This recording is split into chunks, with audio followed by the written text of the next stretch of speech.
Dia 18 de agosto, São Paulo viveu um ar irrespirável, tinha a pior qualidade já medida, Esse ano. esse ano, e isso não aconteceu só pela fumacinha dos carros. A gente está assistindo um fenômeno se repetir todo ano e está normalizando esse fenômeno como se ele fosse um fato da vida, como se ele não pudesse ser evitado, como se ele não tivesse grandes consequências, que é a temporada da fumaça. Eu entrevistei a Carla Longo, que é uma pesquisadora do INPE, Instituto Nacional de Pesquisas Espaciais, a NASA brasileira, e é a grande responsável pelas pesquisas sobre qualidade do ar. E quando eu estudo a qualidade do ar, não é só a poluição dos carros. A principal fonte são as queimadas. E aí tem um levantamento também que o Luiz Fernando Toledo fez aqui, o repórter do UOL fez pra gente. Não que fumacinha dos carros seja algo menor, tá? Menor, sim, mas não é do ponto de isso. vista de material em suspensão, o principal emissor de material que é ruim para você, para mim, para todo mundo, são as queimadas. Elas acontecem num período de seca, que é justamente o período que nós estamos agora, né? Começa lá pelo mês de maio e geralmente, historicamente, ia até o mês de outubro, mas, por exemplo, no ano passado, com o El Niño, chegou em novembro. O que acontece nesse período? As chuvas diminuem ou passam ou cessam completamente. A secura do ar, né, aumenta muito, a gente bateu recordes, a temperatura aumenta. Aquele fenômeno que a gente conhece por rios voadores, né, que é aquela umidade que vem do Atlântico, cresce quando passa pela Amazônia. São ventos, né, que vão bater lá na Cordilheira dos Andes e vão descer em direção ao sul e sudeste e que transformam o estado de São Paulo, Mato Grosso do Sul, Paraná, em áreas cultiváveis e não desertos, como são em outras áreas na mesma latitude, como, por exemplo, o deserto do Atacama, que está na mesma latitude que São Paulo. Esses rios voadores são fundamentais para a agricultura, para o nosso bem-estar, pelo fato de ter a quantidade de gente que tem aqui. Se não fosse isso, não poderíamos morar onde moramos. No período de seca, esses rios voadores, diz a Carla Longo, viram rios de fumaça. Porque as queimadas acontecem principalmente na Amazônia e no Cerrado. A fumaça da floresta queimada, né, tem a primeira derrubada, né, das árvores, essa massa, que às vezes é derrubada até no ano anterior, seca, pega fogo porque alguém coloca. Mais de 95% dos focos de incêndio no Brasil são provocados por ação humana.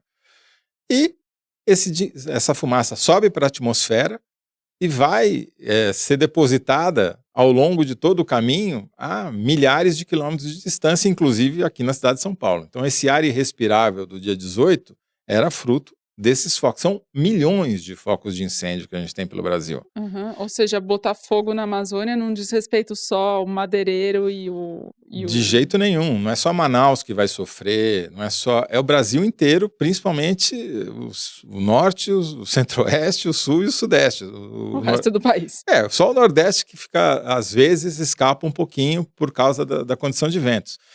Mas o que a Carla estava chamando a atenção é o seguinte: essa semana teve inclusive uma reunião no Ministério do Meio Ambiente com representantes de outros órgãos, como por exemplo o Ministério da Saúde, para discutir o que fazer em relação a isso. E o ponto da Carla falou: olha, esse fenômeno a gente só presta atenção quando bate um recorde ou quando tem um evento daqueles que geram uma foto espetacular. Lembra daquelas nuvens de poeira invadindo cidades no Brasil em 2021, né? Até Manaus foi engolfada por uma nuvem de poeira.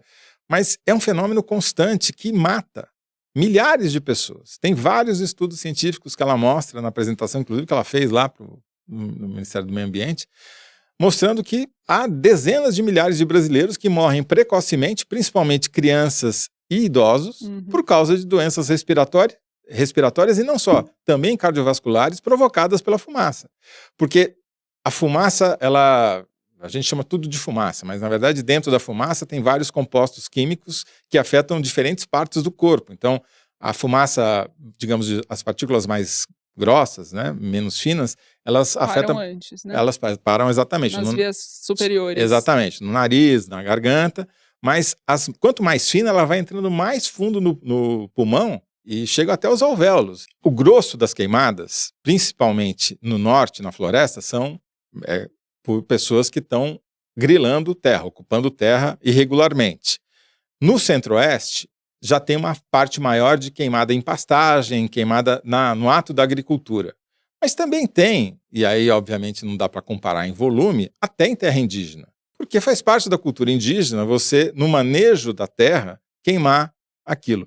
Então, a gente é ensinado desde criança que queimada, você faz ali, quem tem quintal, né, vira e mexe, vai lá, junta as folhas e põe fogo. Tudo isso faz parte de uma cultura que precisa mudar. E não vejo, e ela diz, a Carla fala, faz 30 anos, ela desenvolveu o primeiro método no mundo, em 2005, para fazer monitoramento de fumaça usando satélite, imagem de satélite. E ela falou, eu não vejo essa cultura mudar.